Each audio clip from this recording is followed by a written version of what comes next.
He was a very good boxer, but this is a giant Olympic gold medalist heavyweight. I mean, Anthony Joshua is fucking Here's the terrifying. thing that nightmares are made of. And he's got that one-punch nuclear power.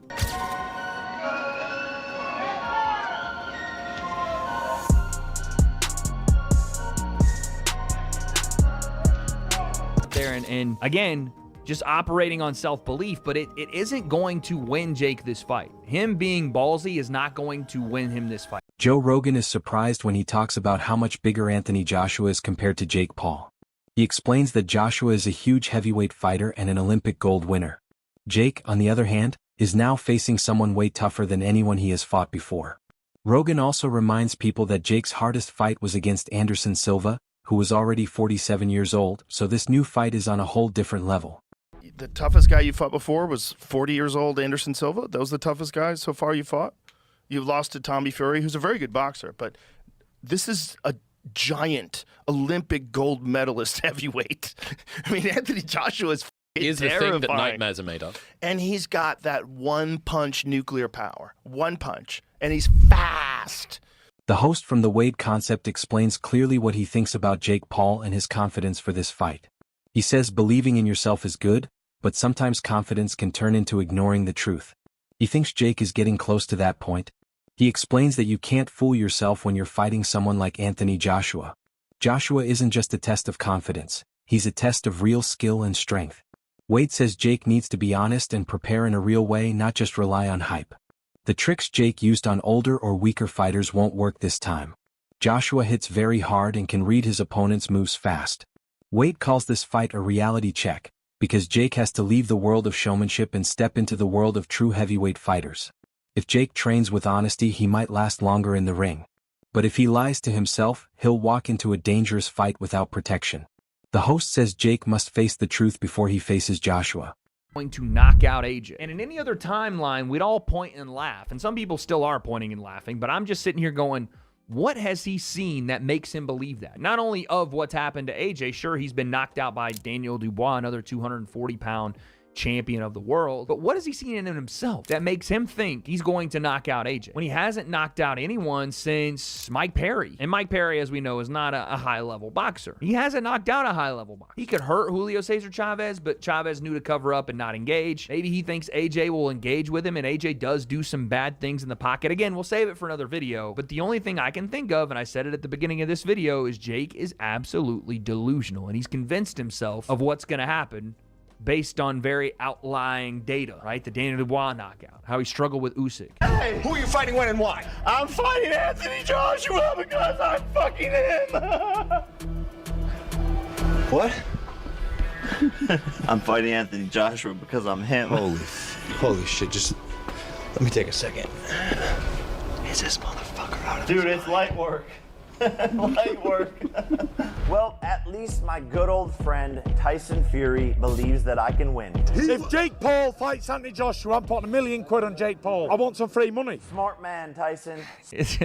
I need to see a bet slip, Tyson. I know you got it like that these days. $1 million's like a, like a slight 10,000 to the rest of us, or maybe 1,000 after those couple of title fights with Alexander Usyk. But I need to see the bet slip. I saw the line when, and this is kind of crazy, I saw the line when the fight first got made, and we put it in the video. Jake was plus 800 to win. Jake has now moved to plus 650 to win. That's outright. I don't know by knockout, I'm not sure, but plus 800 was already like, okay, that's, that's a big underdog, and Joshua was like minus 1,500, but now Joshua's at minus 1,250, and Jake's at plus 650. This line is closing, and I'm wondering why.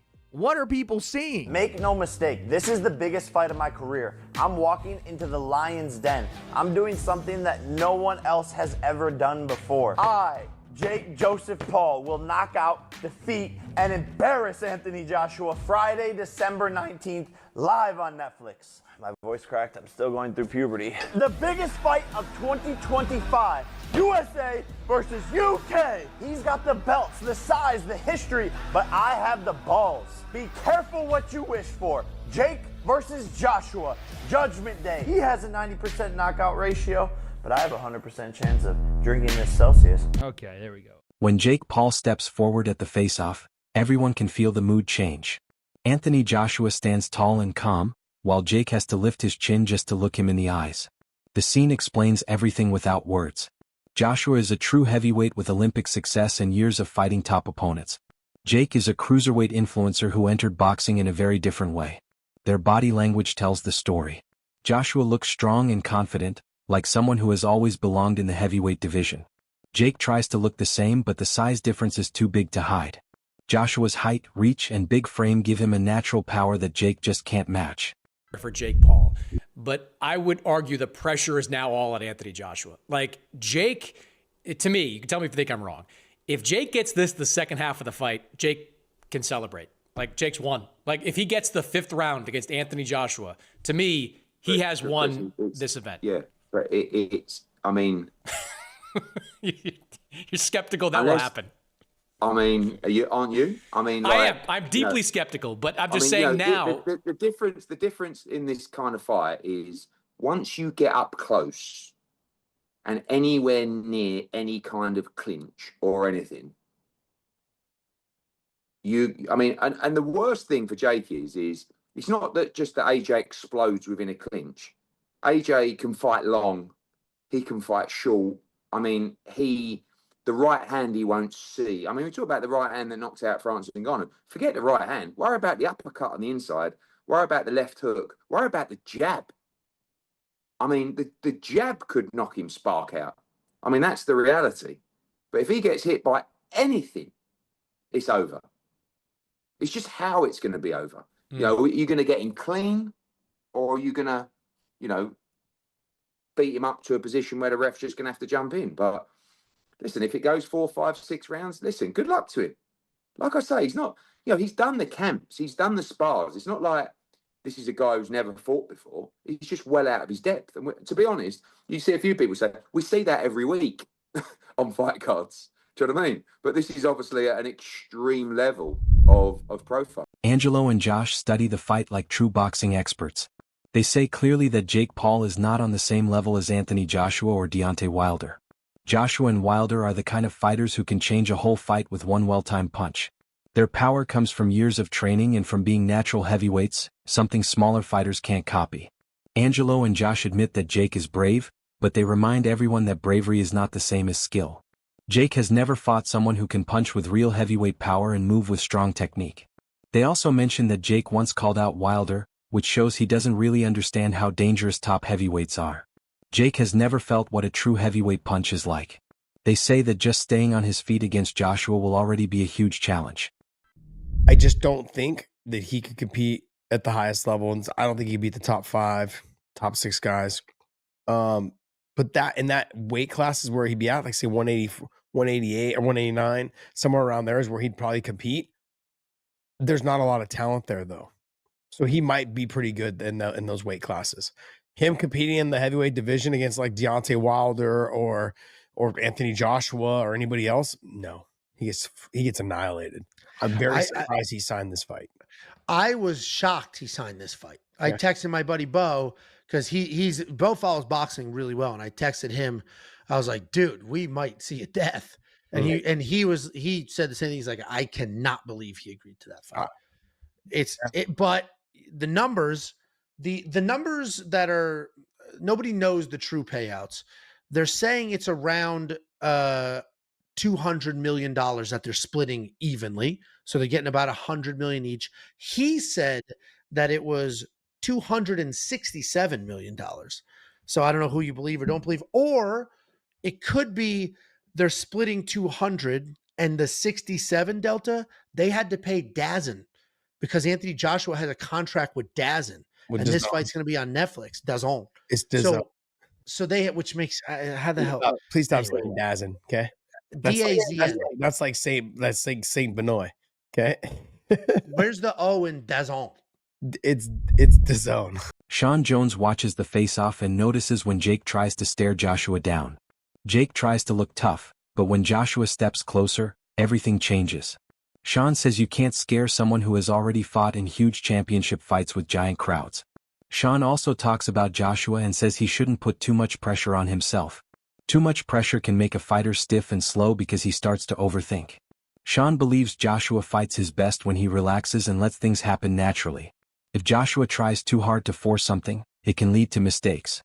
Joshua might lack in terms of his skill. Tyson Fury shines, and that's the movement, that long reach, the height, just the skill gap is insane. Tyson Fury would dance circles around Jake. He could beat Jake with one hand. Right, Joshua talks about how he's only focused on this fight. He's not overlooking Jake. There's nothing else booked for him. And he talks about some of the potential dangers of fighting Jake Paul. Who are those opponents lined up for you in 2026? My focus is on Jake Paul. Okay, all right, fair enough. Is that true, though? Do you have those two fights lined up already? They're not signed, they're not sealed, but they're opportunities, really. They're just opportunities in the game. But my main focus as signed and sealed is Jake Paul, so that's all I've got in front of me. Do you agree with the assessment that if this fight goes longer than the Ngannou fight, it's kind of a... No, Jake's a completely different fighter to Ngannou. Ngannou and Jake are completely different animals, so I can't compare the two together. Ngannou never boxed before either. Jake's boxed before. They're just different. Ngannou's a lot more slower, but a lot bigger and more powerful. Jake's quicker. Jake boxes in a completely different style. Ngannou's more upright. He can switch his southpaw and orthodox. Jake doesn't really do that. They're completely different fighters, if I'm honest with you. So I'm not trying to compare. At the end of the day, it's just what happens at the end of the night.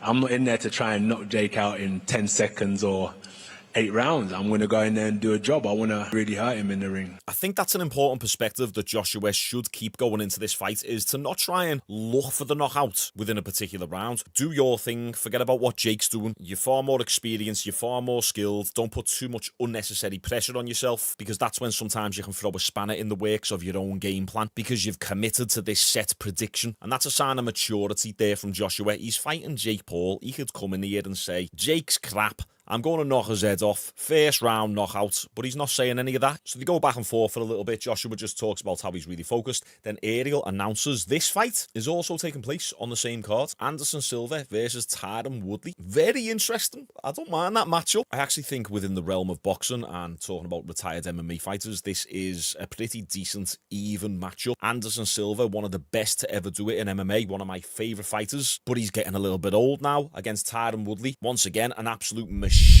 in MMA. Darren Barker studies the face-off video and points out that Jake keeps avoiding eye contact. He explains that fighters usually look each other in the eyes to show confidence and readiness. But Jake looks away several times, which shows he feels the pressure of standing in front of a real heavyweight. Joshua stays calm and solid while Jake keeps shifting around. Barker says Jake looks like someone who knows the danger right in front of him. They believe Jake understands this fight is much bigger than anything he has faced before. They also talk about how eye contact matters before a fight because it shows who feels in control. Said it so calm. I'd rather just say, look, do you know what? This is a smash and grab.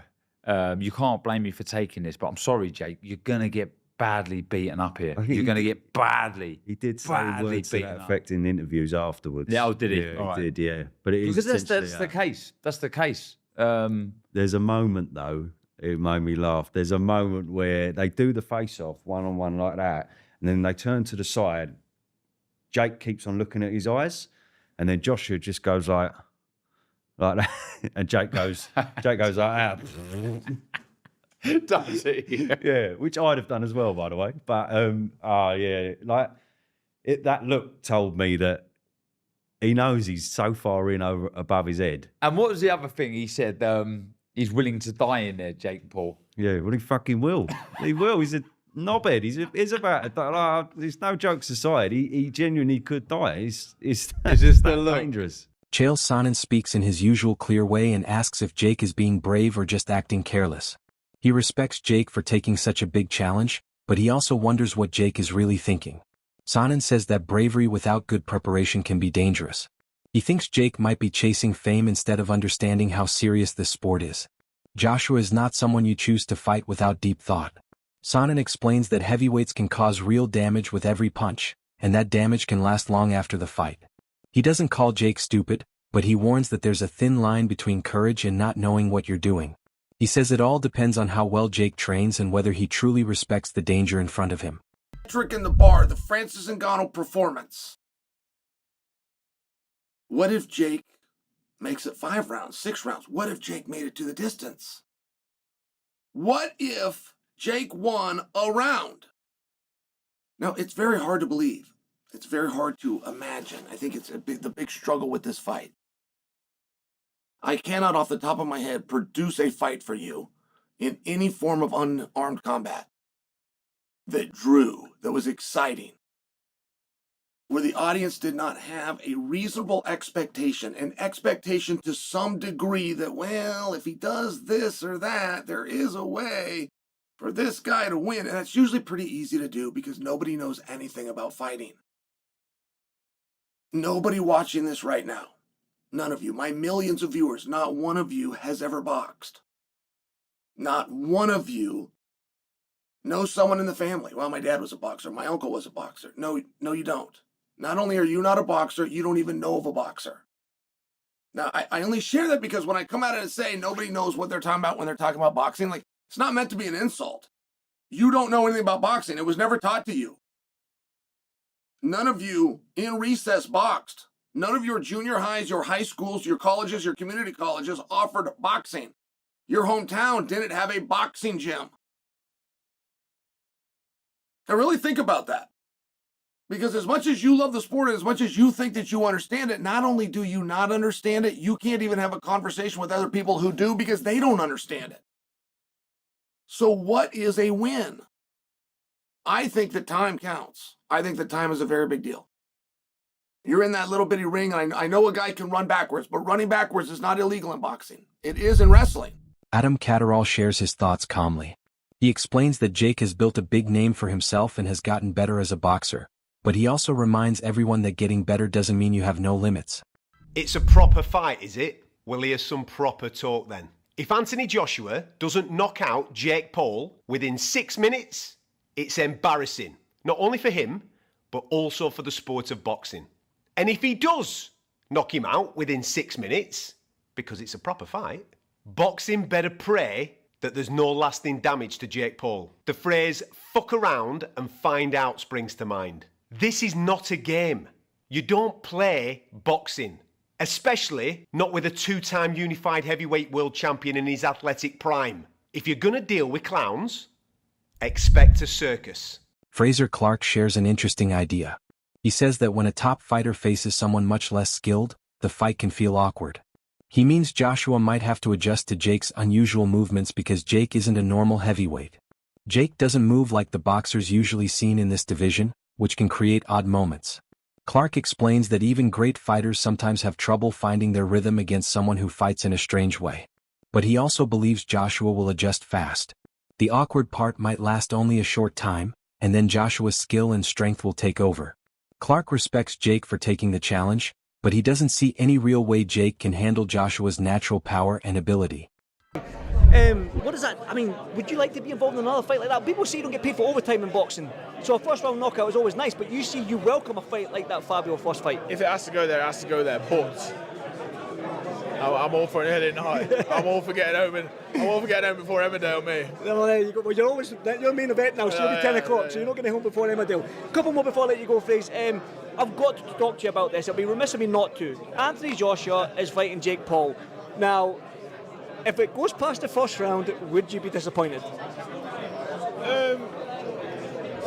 No, because what you got to realise as well, like, I'm not sure how much of a mover he is.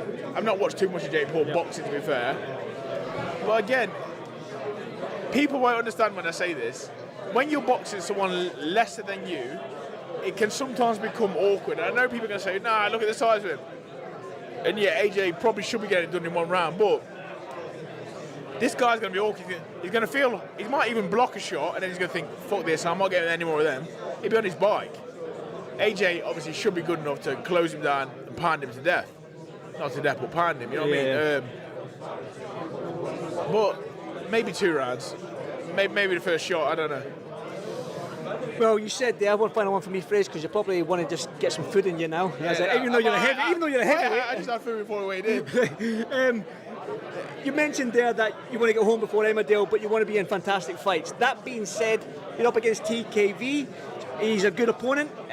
What can we expect? I mean, you're going to be headlining the first fight on the BBC for the first time in 20-odd years. What can we expect? What can the fans expect from you that are watching on BBC? Listen, I've worked hard. I'm not sure how I looked on the pictures, but I'm in the best shape I've been in. I've really worked hard. That's all for today's video. Stay tuned for the next one.